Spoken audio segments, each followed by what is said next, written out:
Now here we will learn about different types of listening. There are broadly 6 different types of listenings. What are those? Number 1, active listening. Number 2, reflective listening. Number 3, empathetic listening. Number 4, critical listening. Number 5, passive listening. And number 6, appreciative listening. Let's talk each of them one by one. First, active listening. Active listening is the most basic type of listening. While we pay full attention to the speaker. For example, Tom has come to his supervisor Joe to discuss something about work-related matter. Joe asked Tom to carry on, but he continues working on his laptop. Tom will have an instant feeling that Joe is not paying attention on what he is saying. So he stopped. But Joe asked him to continue. Now, this is not an active listening. While listening to other person, we need to pay attention to the speaker, and that attention has to be visible attention. That creates a feel-good factor and the speaker feels more free to speak. The minimum we can do is to showcase active listening. What we should do is look at the person, have an eye contact and acknowledge that you are listening. How will you acknowledge? A very simple thing. Nod your head in between, which is known as non-verbal cue. Give a verbal cue. Just say, okay, that's good, or I see, something like that. Those are verbal cues, and nodding the head, and those kind of things are non-verbal cues. So eye contact and verbal or non-verbal cues. Next one, reflective listening. Now, reflective listening is the next part of active listening. While in active listening, we pay visible attention to the speaker, in reflective listening, we show that we are not only listening, but we are understanding as well. How do we do that? Simple.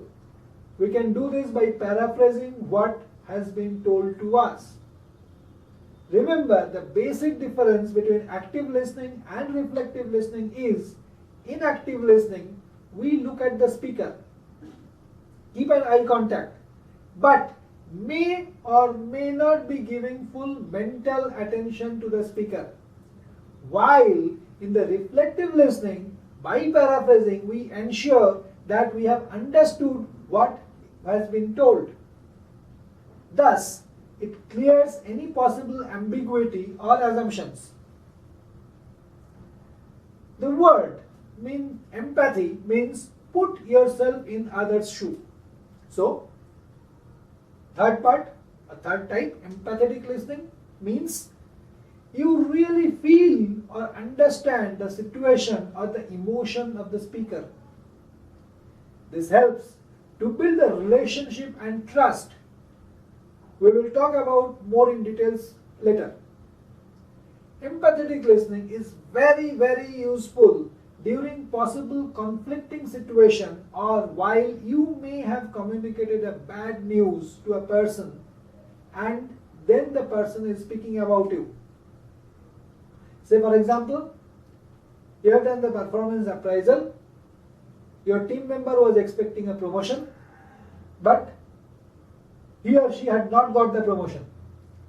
So definitely he or she will not be happy about it. So in these kind of scenarios, empathetic listening makes a lot of difference.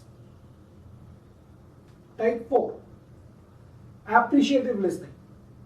Here, when the listener appreciates the speaker, for example, in a team meeting or one-on-one meeting, someone gave a good idea. Now you say, wow, that's a wonderful idea. I like it. So these words means a lot. This encourages the speaker to come up with good ideas, innovation and thoughts freely. If we don't do it, if we don't react like this, then what happens? The person might not be feel welcome to come up with a new idea. Now remember one thing, for appreciative listening, it's not necessary that at later point of time the idea has to be implemented as it is. But if the idea is good, the word of appreciation boosts the morale of the speaker. Next one, critical listening. Remember, critical listening is not at all a good practice, as we actually become judgmental or analytical on what the speaker is saying. Though critical listening does not mean to criticize the speaker directly, but as we tend to be judgmental about the fact being spoken, we often jump into the conclusion very soon. This type of listening, that is critical listening, should be avoided. Passive listening, again, another type which should be avoided. Passive listening means listening without giving any reaction.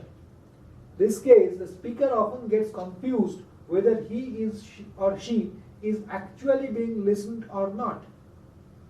You might be a very good person in multitasking, very good in doing multitasking, but it's a bad idea to work with your laptop, phone or paper or whatsoever it might be while someone else is speaking.